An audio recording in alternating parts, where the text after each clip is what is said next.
Hey, I'm Josh, the founder of the Accountability Group, and hi, I'm Josh in recovery and still on a daily basis battling the diseases of addiction and mental health.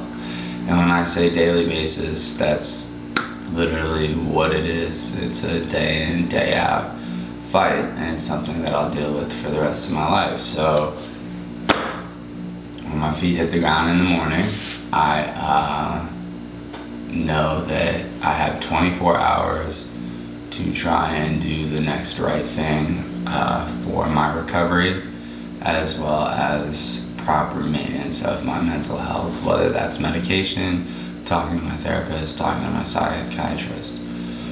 So one of the things that I get a lot of messages on from the various platforms, because I try and get people to use the comments more, but maybe it's a blessing and a curse, I don't know. I really enjoy it personally, so you don't have to stop it. But people like message me personally just to talk, just to vent for the most part. I'd say that's like 90%. Like they just talk to me about their day or just vent, which is great because I am always willing to lend a listening ear. And if that's a way I can be of service and give back to people what my fellowships have so freely given to me to allow me to even be able to make these videos, because if you're in any of the fellowships, you know that like there's 3 things that happen to us. It's either jails, institutions, or death. I've done 2 of the 3. Obviously I haven't done the 3rd because I wouldn't be able to make these videos. But one of the things that keeps popping up in these conversations is the founder topic, or are the founder topics. So today's founder topic will be experience, strength, and hope. And that one is always a challenging one for me. I don't really like going through my experience log, because I feel like if you're sitting in one of these chairs, you've earned that seat, regardless of what your experience log is like. But for the purposes of rigorous honesty and kind of explaining to you what I had to go through in order to get this time and to get to where I was when it clicked, and then to have this time so that I'd be able to start this company and try and at least save one life and help one person. Yeah, I think it's important for me to share some of my story. So, experience, strength, and hope. Okay, so experience. I started drinking in 5th grade. This is, needless to say, it's a point of contention with my family, not necessarily my mother, but my father. It's like, when are you gonna give that up? And I'm like, I'm not giving it up, I'm just explaining this is when, looking back, I noticed my addictive traits and personality like started. So I was in 5th grade and I kept going to the refrigerator, during like the spring and summers because it was hot. And well, just during the spring and summer, because we were only there for like a year, because my dad, we moved every year almost. And I would go to these like white boxes with black spouts, and I'd fill up my glass and I'd drink that, and I'd have a bunch of energy and feel great. And like I'd go run around and play soccer or 500 or Red Rover or tag, or all sorts of different stuff, which is part of the reason that I named this tag. Not only is it a hand reaching out in order to hold one another accountable, it's a hand reaching out for help.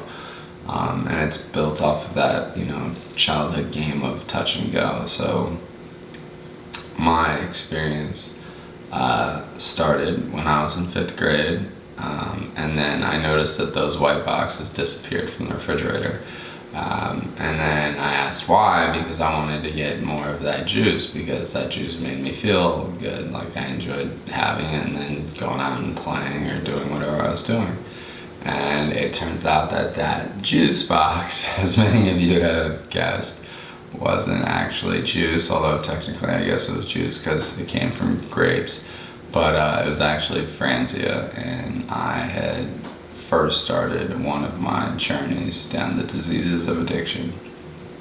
That stopped, and it wasn't until we moved to Germany, where they don't really care, and I was able to travel around with my friends and do all sorts of different stuff because I was winning like academic fellowships and awards, and we ended up getting to go to Amsterdam and do other things, and that's where I then joined another fellowship. So not only was I able to get access to things to drink, I was able to get access to things that you couldn't necessarily procure at a Safeway or Costco if you were living in California. I mean, that's where I used to live since 2002. Or you basically had to go somewhere relatively shady or know people who were dabbling in that area or power players in that area and would be able to, set you up with whatever you needed. Or you'd go to places like Amsterdam where it was legal to get a lot of the stuff that me and my friends wanted to get. So, and that kind of continued through high school and undergrad and grad school. How I made it through undergrad and grad school the first time, I have no idea. Now I know how I made it through grad school again and how I'm making it through grad school now. It's because I have been working with an intentional willingness to stay sober and fight the good fight, as they call it, day in and day out. And I just take it a day at a time, and that's what's happened. The days have stacked up to weeks, have stacked up to months, have stacked up to years, will hopefully stack up to decades on decades. And I'll continue to learn more about myself and like life. But going back more to the experience, we tell ourselves, because like this disease is cunning, baffling, and powerful, and there's literally only like 3 outcomes: jails, institutions, or death, and I've done 2 of the 3, otherwise I wouldn't be able to make these videos. I found myself getting arrested for the first time when I was 20, and I found myself institutionalizing myself when I was 20. I remember distinctly telling the doctor when I first got hospitalized when I was 20, and this wasn't a planned hospitalization. We'll get to that in my experience. This was like, I just really needed to go to the hospital because something was wrong. And my buddy ended up taking me, and then my girlfriend at the time, she ended up showing up, and we were together for like 4.5 years, so we knew each other really, really well. Like, she was my best friend and is still my friend to this day.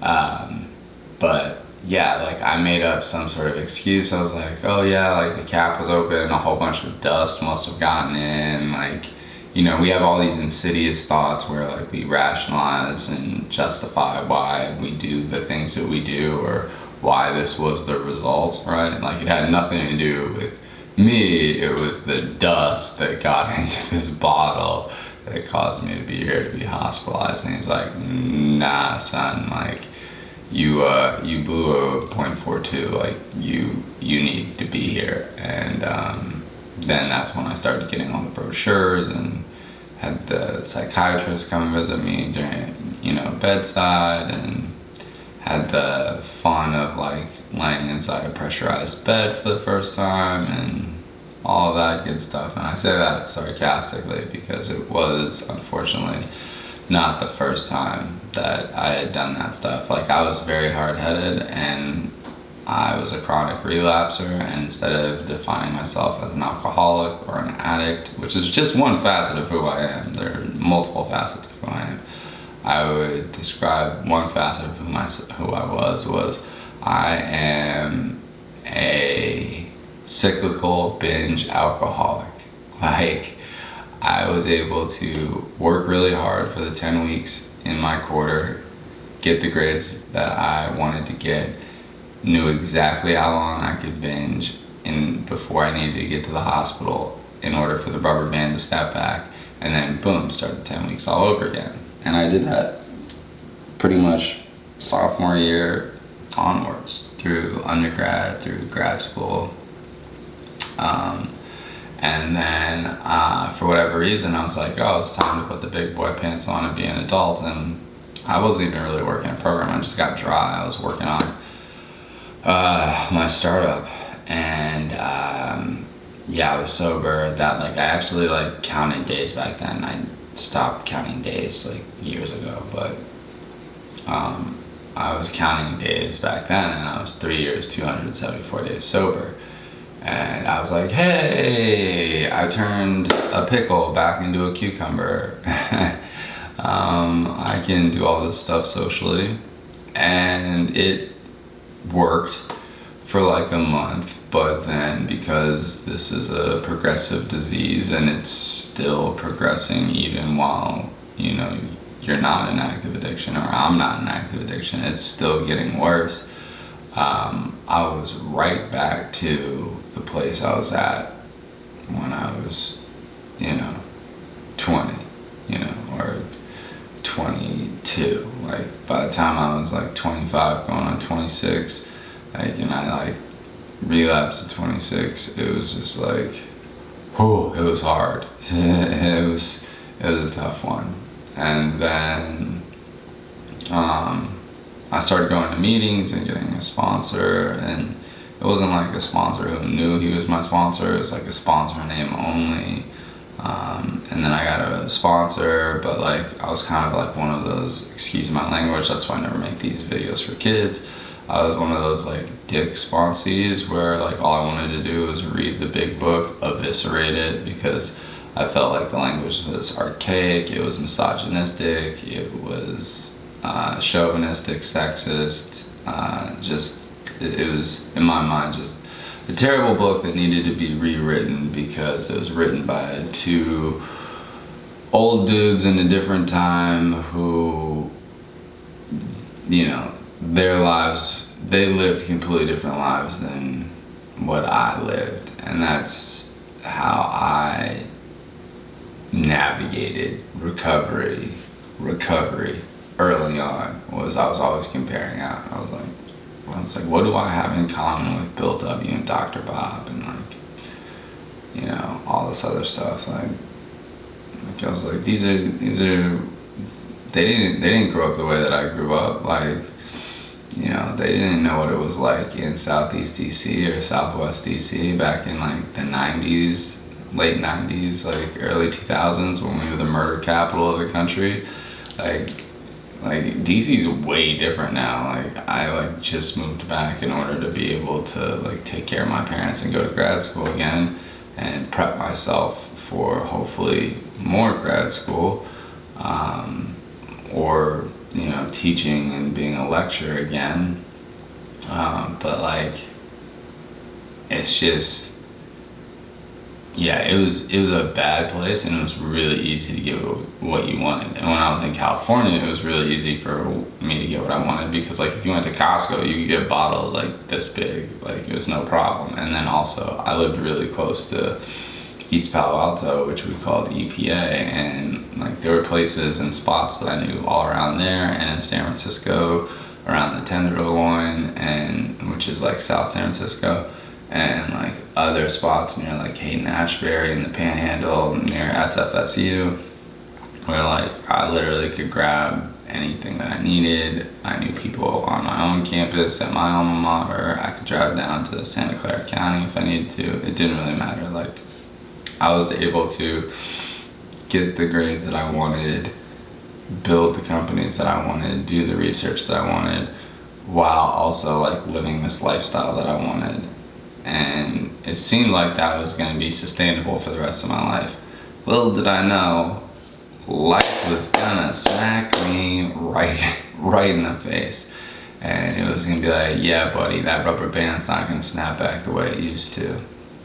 And that's the case. And then some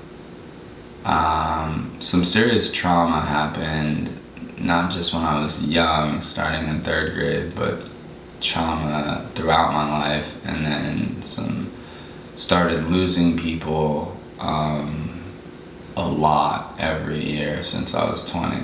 I lose at least one person. Like the years only, well, I mean, I guess now we're in the 9th month, so, but I've lost 8 people. And I've been to more memorials, vigils, and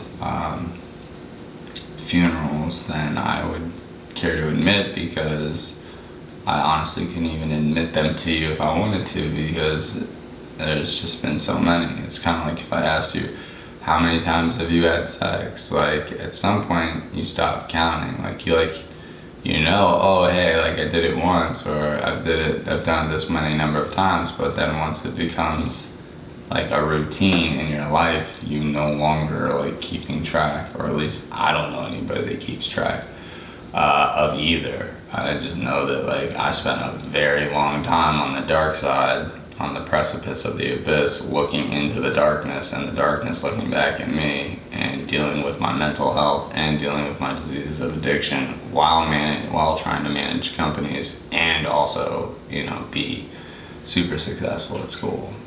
So how I was able to do that, I have absolutely no idea.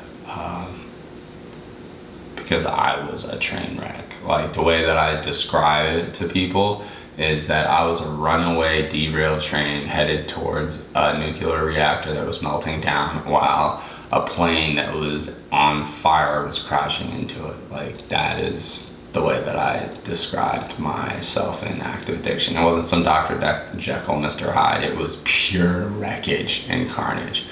And my good buddy John, he is also in one of the fellowships, and he described himself. I remember it because, like, when you meet somebody in sobriety, you're always like, or at least I am, I'm always like, dang, I wonder what you were like in active addiction, because like I've known you now in sobriety, and like you're a really good person, you're caretaking, you do service work, you're empathetic, you're compassionate, you're understanding, you actively listen, like you help people out, like, so what were you like? And I remember distinctly, we were standing outside, and it must have been like, I don't know, the 1st or 2nd year that we had known each other, because I had just gotten back to DC in 2019, 2020 in order to be with my family and then go to more grad school in preparation for hopefully becoming like a lecturer or professor one day, because that's like what I'd love to do if I'm not able to get TAG off the ground, if I'm not able to get the accountability group off the ground. But I remember he just described himself, and excuse my language, which is why I don't make this for kids, but he was like, Josh, I was a fucking tornado. Like, I would just tear through everything. And I was like, interesting. That's a quicker way to explain, what I am. And to this day, it literally says in my phone, John fucking tornado. So whenever we text each other each day, or he calls me on Fridays, because we always wish each other happy Friday, and then make sure, okay, like what meetings were we hitting during the weekend. It's always funny when that pops up, because it just reminds me of our very first interaction, which I guess now is like 3 years ago, but it's weird how it makes me smile back on that, just because of the strength that I gained from the fellowship. So I had really bad experiences. Like, I had Mallory Weiss tears, I had esophageal hemorrhages.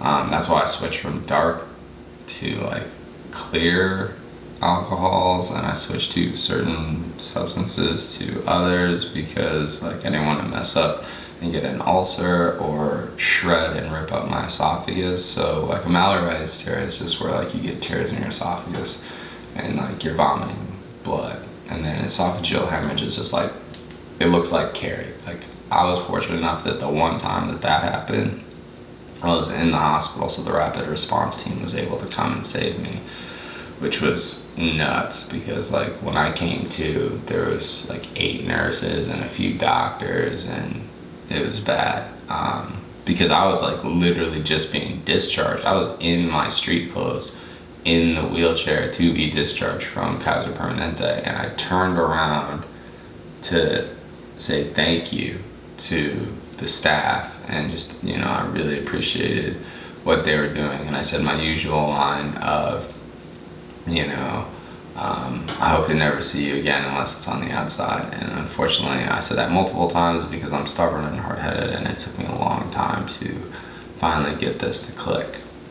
So anyway, I ended up having one of my many grand mal seizures, and then I guess in that process I also ended up turning my bathroom into Carrie, which I do not remember, but fortunately when I coded and things were looking ugly, they were able to bring me back and save me, which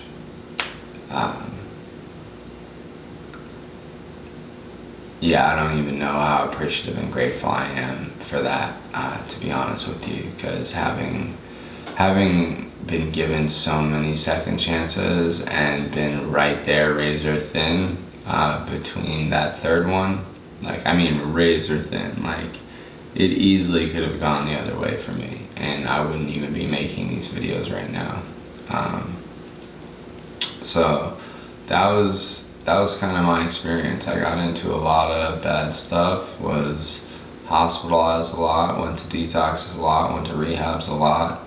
If you Google all the symptoms of withdrawal or side effects of substance abuse, I've had them. I even said that to a counselor at a rehab one time, and I think he thought I was being like sarcastic or just being an asshole and being flippant, but I was being dead serious. And he's like, well, no, like, list them, like, tell me. So I started, like, rattling off the list. He's like, slow down, slow down, slow down. He's like, are you even being serious? And I was like, look at my medical file. Like, you guys have access to my, like, electronic medical records. And, like, you know, my medical record number, like, I am not making this stuff up. Like, I lived this, unfortunately. Like, this is a part of my story, which was not a pretty story when I was in active addiction.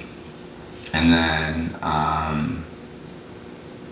yeah, so that's what leads me to my strength, and that's what leads me to being happy and to the smile on my face, and to knowing that there's a high probability, even though no day is guaranteed, but there's a high probability because of me working the steps, because of me making these videos, because of me talking to my sponsor and grant sponsor and to people in and out of the fellowship, and having repaired those relationships that I had ruined by making amends and doing all the work that was necessary over all this time, that I learned how to love myself because of the people in the fellowship. Because when I came in, I was broken and depressed and crying, and I literally had nowhere else to go. Like one of the other members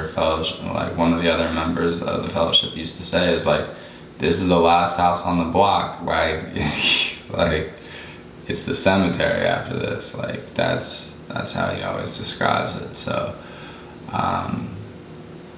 yeah, so I've been able to figure out a way to at least stay here at the last house on the block, and then expand my, whatever you want to call it, community to, you know, travel to other houses and experience life, like traveling and painting and photography and golf and soccer and hanging out with friends and watching football and, you know, golf and tennis and spending time with my family, going to weddings, like, which is crazy. Like, you never would have caught me at a wedding in early sobriety, which is just nuts to think about. Like I literally just came back from San Francisco, and like, that's my home. Like, the Bay is my home, the Peninsula is my home. Like, from 2000 to 2019, like, that was my home. I lived there. I went to school there, and I lived there for 17 years, basically, and did all sorts of dirt, and then found myself a good group of people and a good group of guys and women that helped me and supported me and made sure that, like, that they'd be there for me until I could figure out a way to be there for myself. That I could look myself in the mirror and be okay with the person that I saw. Not great necessarily, not even good, but okay.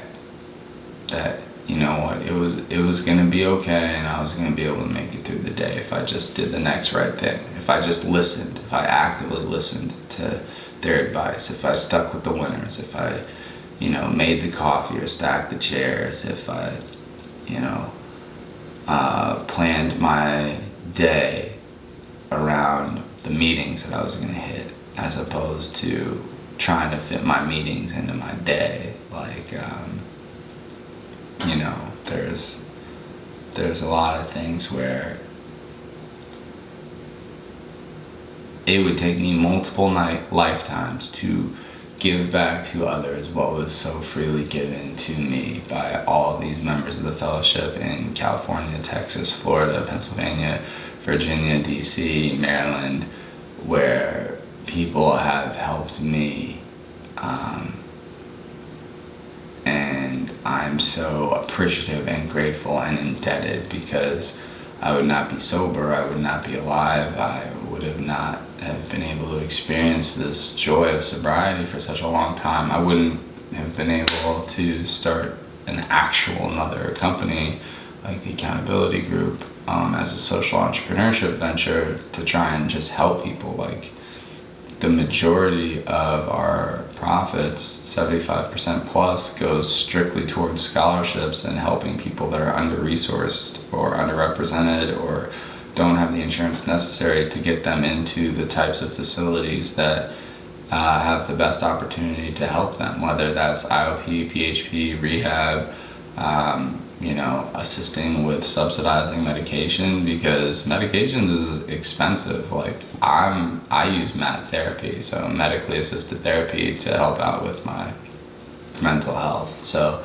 that's one of my other strengths, is because I have co-occurring disorders, I do have a therapist, I do have a psychiatrist, I do have a doctor. I have done sleep studies and brain scans, and I've tried various medications, so I know them all very well, whether it's Vivitrol, naltrexone, Suboxone, you know, Revia, Depoxin, you name it. Like, I know it fairly well. And then for depression, like Wellbutrin or Sertraline, or, you know, the list goes on. Like,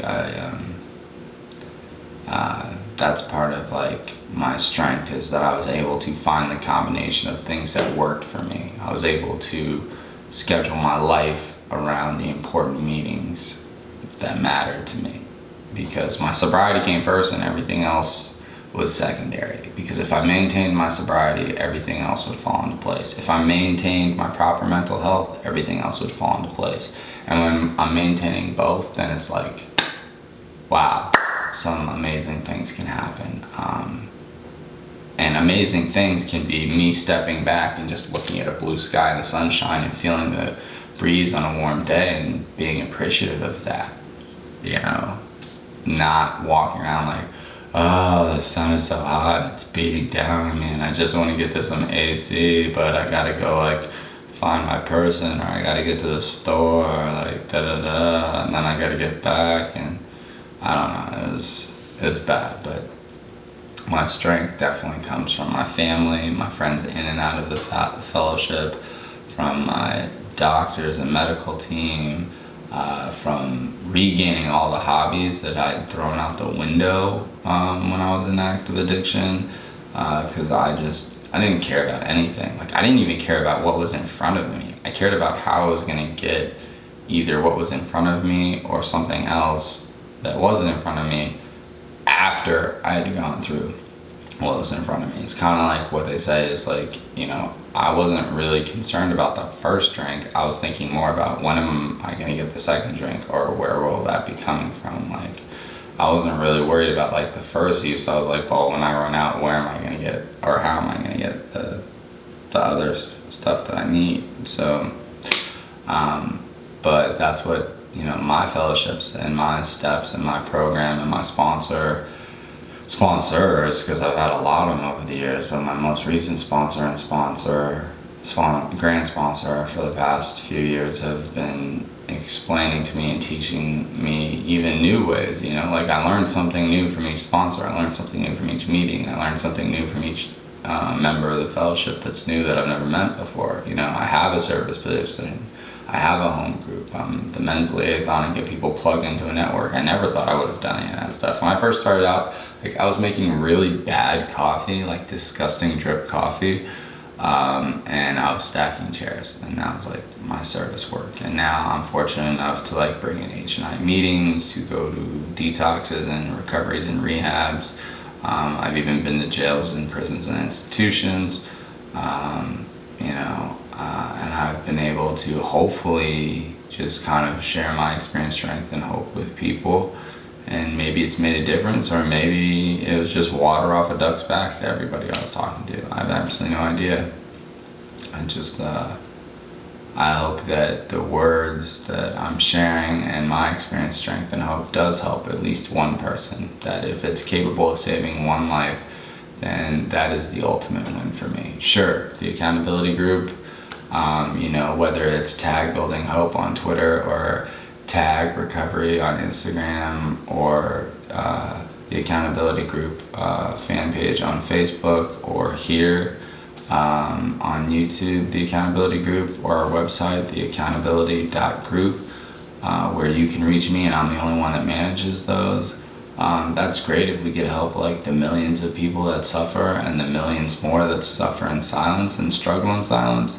But to me, like, the ultimate win, the goal of creating all of this was to save one person, one family, one group of friends from the type of suffering that I've unfortunately had to witness. And that's one of the things that I've gained from the strength of the programs. Like, I was so proud of one of my friends, seeing him pick up his 1-year chip, and kind of like how he was radiating positivity. He's a very, like, he's chill like me. I smile a lot more, but like, he's pretty laid back, so like, he wasn't like, oh, like super excited or pumped or anything like that. He was just like, I'm glad I made it type of deal, you know. And I'm just gonna keep fighting each day, because, you know, I didn't get this far just to make it this far. You know, that's part of the strength that you learn from the program. Like, I didn't put in this much hard work just to stop putting in this much hard work. Like, because that's what it is. It's hard work every single day. It's an intentional willingness to work every single day. And that kind of brings me to my hope, you know. My hope is that I'm able to continue to maintain this. I'm able to continue to maintain my appreciation and gratitude, my appreciation and gratitude for my friends and family, for my appreciation and gratitude for life, for being able to enjoy the simple things, my appreciation and gratitude for gaining my hobbies back and being able to be a functional member of society and academia again, for gaining my hobbies back and being able to play golf and hang out with my dad and, you know, read books and talk to them with my mom and her book club. And, you know, I mean, that was the whole point of me moving back. I mean, it's not like they're getting